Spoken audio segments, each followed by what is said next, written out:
I'm Clyde Brooks, dub poet and literary theorist. I came to Canada in 1993 and moved to Hamilton in 1996.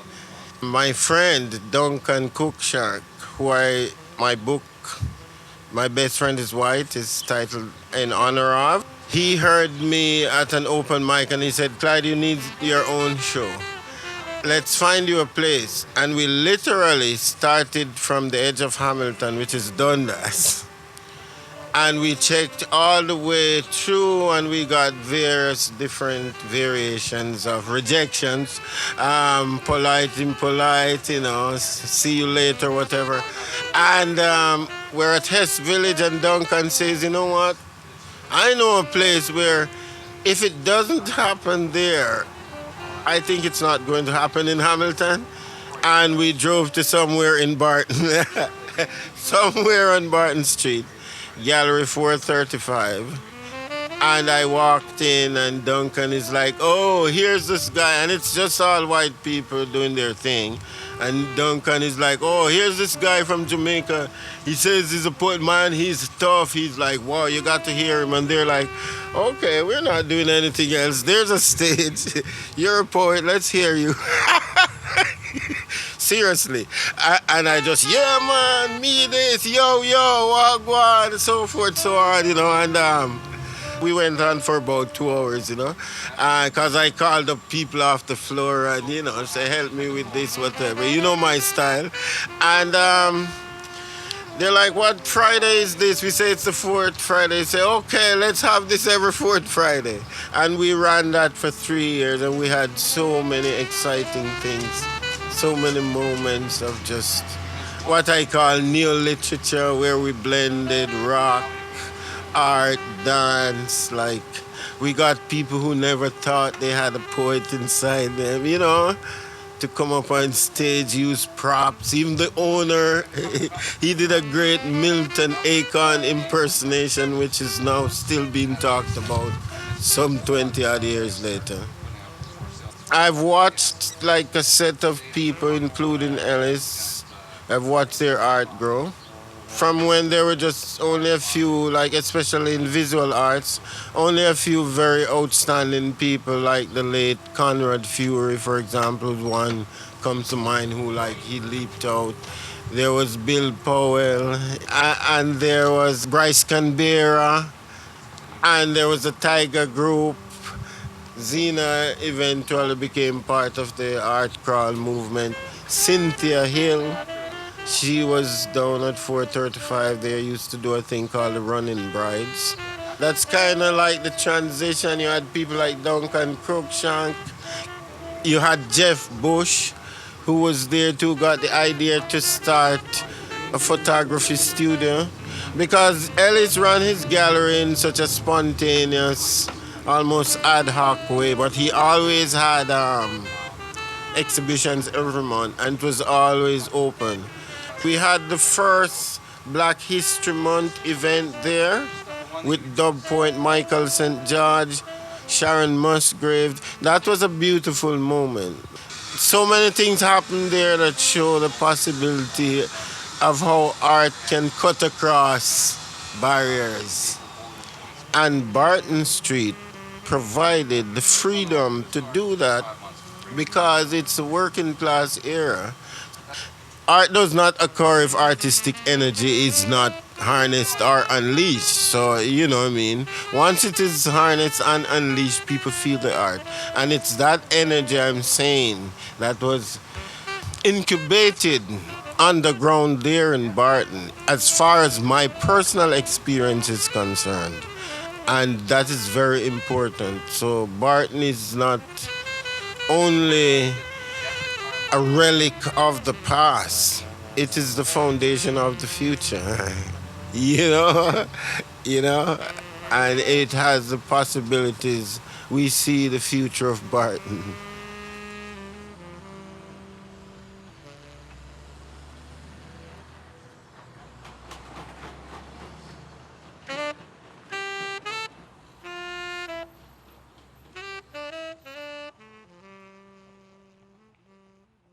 Yeah, my name is Clayton Ryan, the owner of Cozy Sleep Mattresses and Furniture at 778 Barton Street East in Hamilton. Well, I started about 12 or 13 years ago, and I started working in a mattress factory in Toronto, and then I went from there. I had a place up on Highway 6 in Dundas, and then I decided I needed to come to Hamilton to, open up a store here because a lot of people were starting to come to me up there at Highway 6 from Hamilton. So I opened up here at Barton and Lotteridge, and it's a really, really good location. We make mattresses, and we do furniture, and we do anything custom in a mattress. We do marine grade mattresses, which are very tough to do because they're different cuts and angles and all that. And I just did a mattress for a guy in Port Dover, and it was a real difficult one to do, and it folds, and he was very, very happy, and he sent me an email saying how happy he was, and nothing but accolades on the quality of it because I made it 3 inches thicker and put a nice covering on it for him instead of like the regular marine grade. And I do anything custom in mattresses. We make a luxury brand and quality, and we can make any type of mattress you want. If you have specs, we can do that.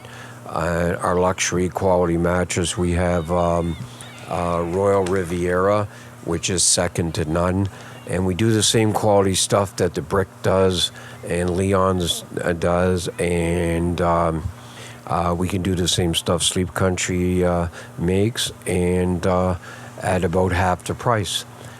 It's a great city. There's a lot of good people here, and I think it's up and coming on the upswing and stuff like that.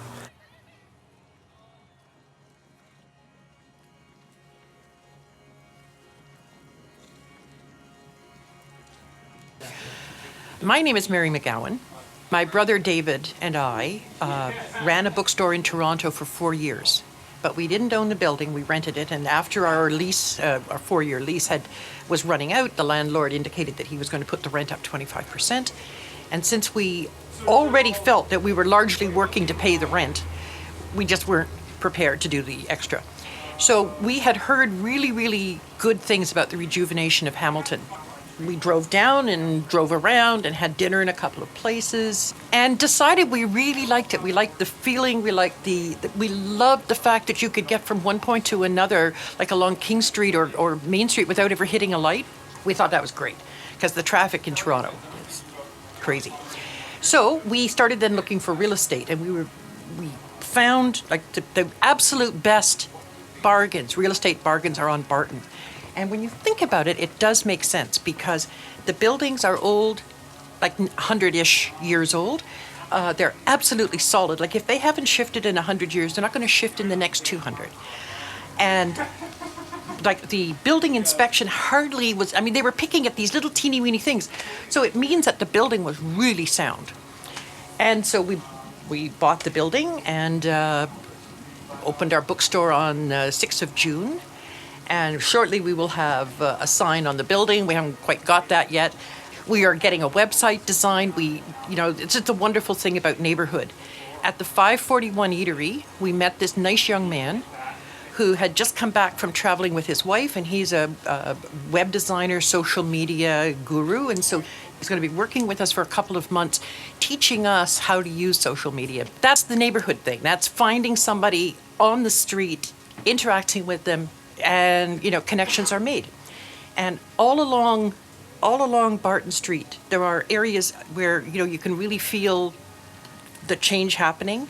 I hope we're one of those areas, because there's the eatery, there's the e-bike shop across the street, there's us, and it will encourage other people to come and take on some of the other empty or vacant storefronts and put businesses in there.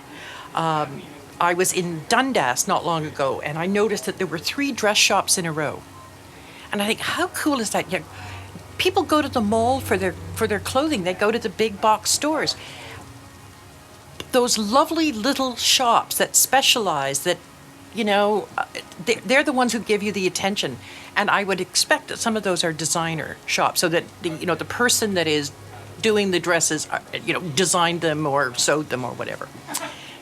That could happily join the other new businesses on Barton. I think it would be just great. Actually, someone just recently asked, he said, there's no river around here. Why are you called the river? Well, Lloyd Alexander wrote a series of young people's books, children's books. And one of them is called Terran Wanderer. And Terran is a character, he's the swineherd. And he believes himself to be better than that. So off he goes to wander to find his fortune.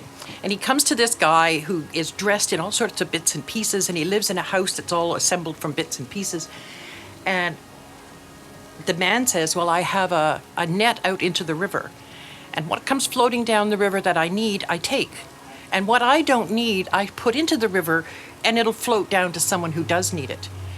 Sooner or later, whatever you might wish for comes floating down the river. So we are the river. We're a little eddy in the stream. And so the books that people don't want anymore, we accumulate. You take them if you want them.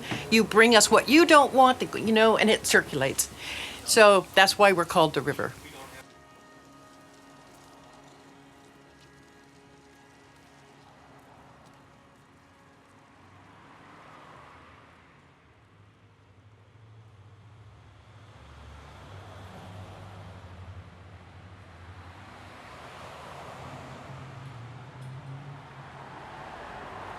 So my earliest memories of Barton Street were clearly connected with Iverwin Stadium, the football games, seeing my heroes play. So I can remember going down with my dad to football games, playing my first football game there at 9 years old. In my teens, sneaking into the stadium, training there, running stairs, catching punts from Paulus Baldiston, and just remembering kind of what it was like to roll up to that area, just like a really unique CFL experience. So I really fond memories and a lot of nostalgia of those times. Certainly, though, growing up, it was known for some of its hardships as well, and it's been interesting to see the different cycles of Barton Street, where it was through the 80s and 90s when I was growing up, and where it's headed. One of the challenges that we have is the social pressure of gentrification and displacement. Our ward and our neighborhood was one of the last bastions of affordable housing and affordable living in the city. We're seeing that change drastically. We're seeing speculators come into the neighborhood based on, the announcement of the all-day GO line, transit playing a big role in the gentrification as well. But it still has its social challenges. It's the only place in the city where 10 o'clock on a Sunday you'll see street-level sex trade work, the proliferation of methadone clinics and addictions and mental health being very prevalent on the street still. Those are realities that our neighborhoods have to deal with daily. And the associated crime and sometimes violence that comes along with that. So it's a really complex transition that's happening.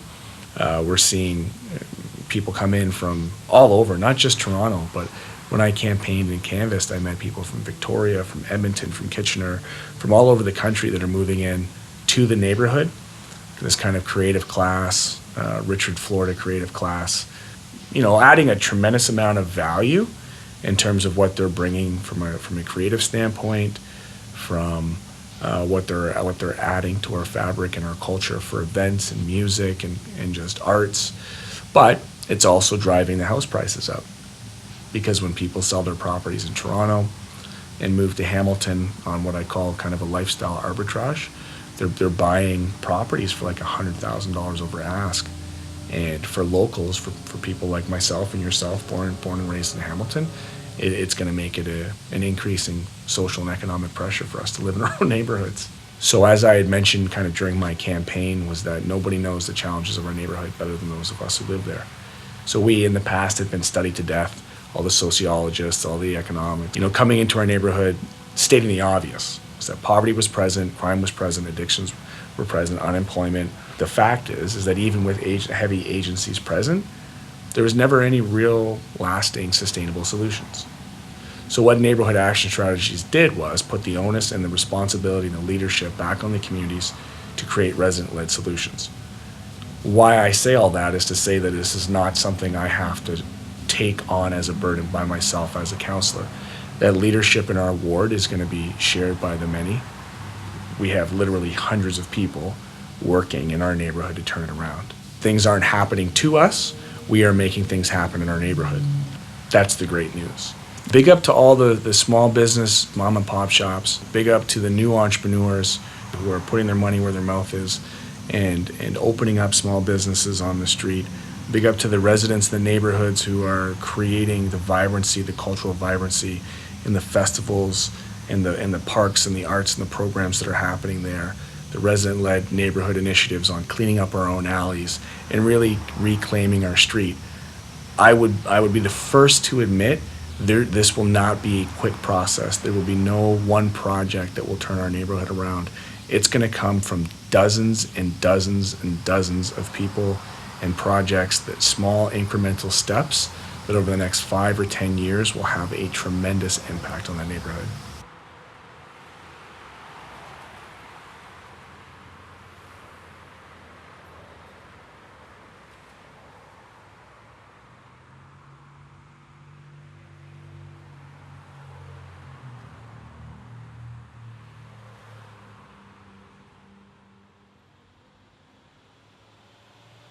Walter is my name, Walter Furlan, and born and raised in Hamilton, born in 1961, and lived throughout the city, growing up in the East End in the Parkdale area. And I'm with Liz, and we live over on Balsam. And we run our heritage conservation business here. So heritage conservation, the work I do involves primarily repairing elements in historic sites. So I can work in industrial, institutional and commercial buildings, also residential buildings, primarily restoring windows and doors. For example, I've restored elements, the sites here in Hamilton, Dundurn Castle, Whitehorn, the Steam Museum, the Gage House. We also do consulting work, so we do paint analysis on historic sites, and we do spec writing and currently oversee window conservation of Gore Mutual Insurance Company in Cambridge, where there's 96 double-hung wood windows being restored currently by a large company, and I oversee the project. My training was at Willowbank, 3 years, and it's all about bringing the craftsman and the architect together, bringing the hands-on tradition to the academic. So we started looking at renting industrial sites, and that just didn't work out. We looked over at 270 Sherman and other sites, industrial type sites over on Imperial Street. And then we decided, well, what a perfect idea of being in a storefront and being trained in adaptive reuse. Perfect. Like, we understand these old buildings, they're beautiful, they're great places to work, they're breathable.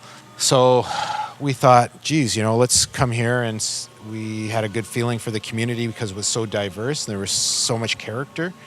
We have little kids that scrap, we have adults that scrap, we have academics on the street, we have philosophers, we have world travelers, Luba that just bought the Ukrainian garlic pastry. Of course, Caesar's next door here at Rinaldi Travel has been here for 43 years. We have Joanna has been here for 35 years. She's a floral artist, I would say. You have Lauren in the T-shirt shop.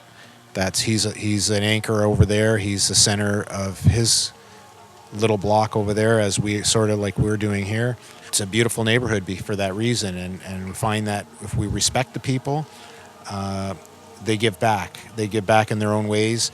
That's the way it works here. I mean, it's a very layered community. I can show you where the first Butler's Rangers European paddled up because when this commercial district was developed, the land wasn't straightened out. We can still see where the inlets are and where there were creeks where people would paddle up. So Depew, he's just behind us here, east of us. And there's a heavy Aboriginal footprint here. It's one of the richest archaeological sites, Hamilton area. It's an evolving place, and it's a beautiful community. It's a sustainable community. These are the most sustainable and ecological communities. We help one another, we know one another, and we deal with problems as they arise because we know each other. The key element is respect and organic growth. The buildings are here. They're at human scale height, which means people feel comfortable. They're on the street.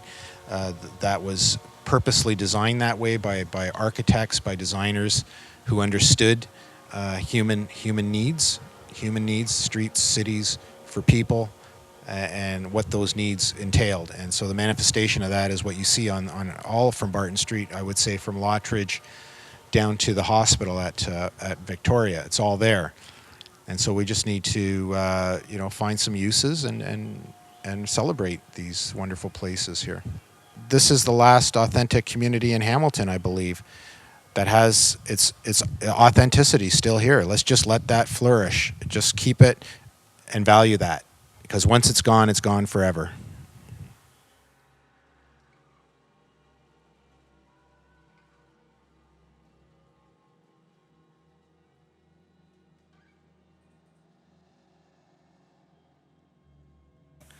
First of all, my name is Michael Highgate. I'm the chair of the Stewardess Council at Stewart Memorial Church, and I've been coming to this church since 1959. My earliest memories of getting up and going to church in the morning, we'd wake up and Mom was already in the kitchen making some kind of porridge. The night before, we'd have to shine our shoes and have them lined up in the hallway, us boys. And the girls would have their little dresses on and their hat. And then we'd head out, walk up the street, which was Regina, 399 Regina Avenue North. The corner of Barton and Weir Street is where we would get on the bus, right in front of the First United Church.